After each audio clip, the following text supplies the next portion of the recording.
Hello everyone, I am doctor Sandeepa विश्वास और आप सभी का स्वागत है मेरे चैनल इकॉन्स ऑन अर्थ में। इस वीडियो में मैं बात करने वाली हूँ कि आप किस तरह से सेकंड एग्जामिनेशन या इम्प्रूवमेंट एग्जामिनेशन में अपने मैक्सिमम मार्क्स अटेन कर सकते हैं।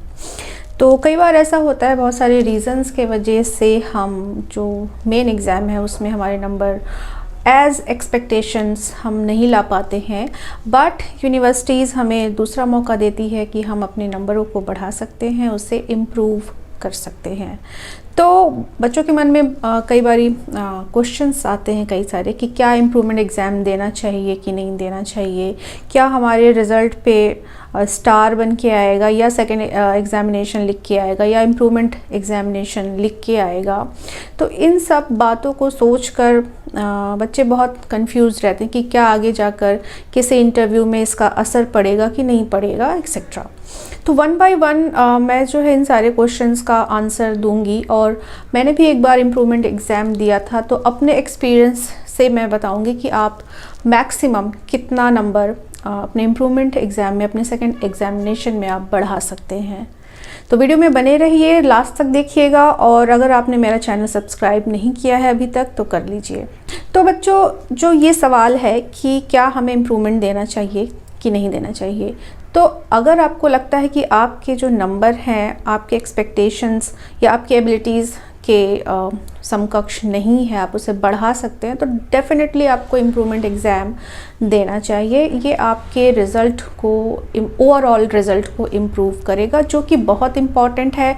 आगे जाकर आपके जो परसेंटेज है वो अच्छे होने चाहिए, वो ज़्यादा मैटर करता है, ना कि ये कि आपका जो रिज़ल्ट है उस पर इम्प्रूवमेंट एग्ज़ाम या सेकेंड एग्ज़ामिनेशन लिखा है कि नहीं लिखा है। It doesn't matter at all that matters is your percentage.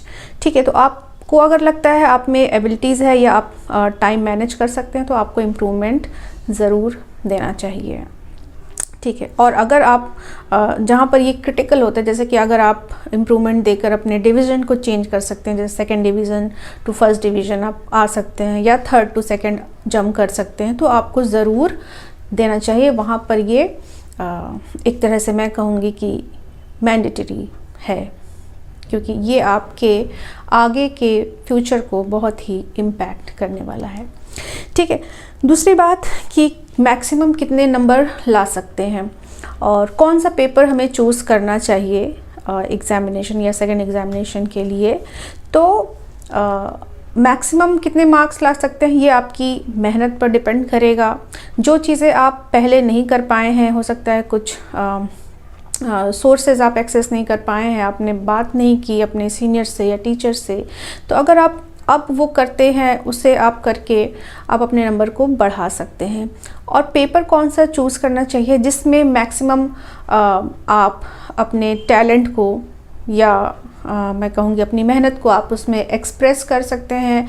जिस पेपर पे आपकी पकड़ अच्छी है या अच्छी हो सकती है, और वो पेपर आपको चूज़ करना चाहिए।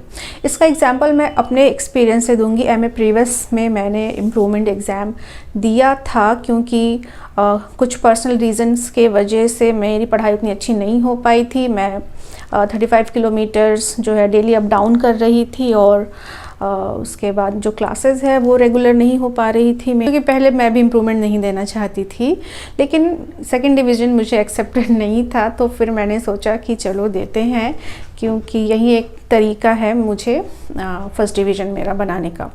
तो फिर मैंने कैलकुलेट किया कि मुझे फ़र्स्ट डिवीज़न बनाने के लिए मिनिमम कितना नंबर चाहिए। तो it was around 35 extra number I needed to come into the category of first division. फिर मैंने पेपर्स देखे कि किस पेपर में मैं अच्छा कर सकती हूँ सबसे ज़्यादा।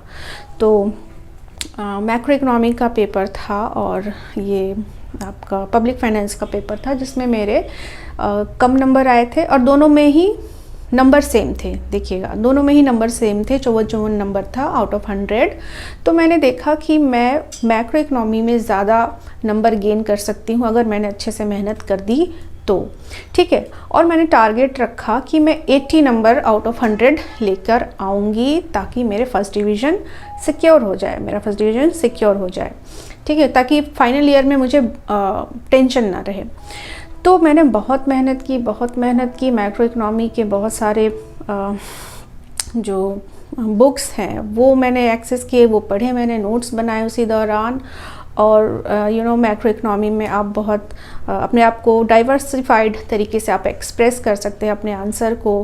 मैथमेटिकल जो उसका पोर्शन होता है वो सारा मैंने रट लिया। मेरी मैथ्स बहुत अच्छी कभी नहीं रही तो वो, लेकिन मैंने रटा क्योंकि सीखा, सिर्फ रटा नहीं, तो जिससे कि मेरा जो फर्स्ट डिवीज़न है वो सिक्योर हो जाए।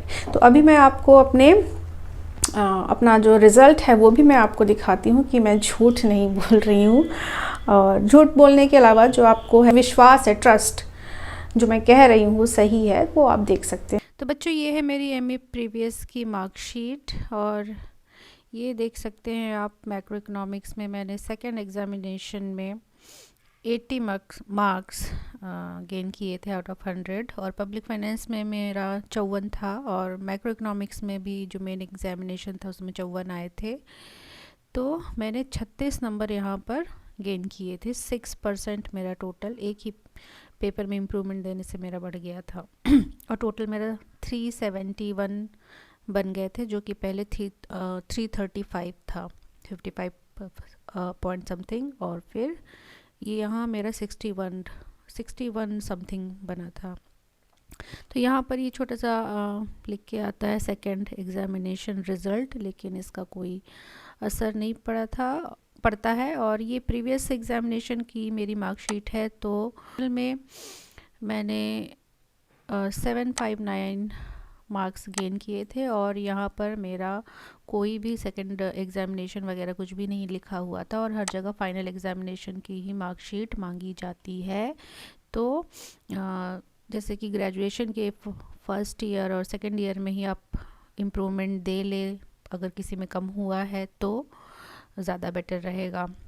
मुझे लगता है कि इस वीडियो में मैंने जिन क्वेश्चंस या जो डायलेमा है वो मैंने सॉल्व किया है। आपको अगर इम्प्रूवमेंट देने का मन है तो ज़रूर दीजिए। आपका सेकंड डिवीज़न है तो आप उसे बढ़ा सकते हैं, आप इम्प्रूव कर सकते हैं। और अगर आपको मेरा वीडियो यूज़फुल लगा, अच्छा लगा, तो चैनल को सब्सक्राइब करिए और मेरे वीडियोज़ को शेयर करिए। Thank you so much. All the best for your improvement exams and all your life.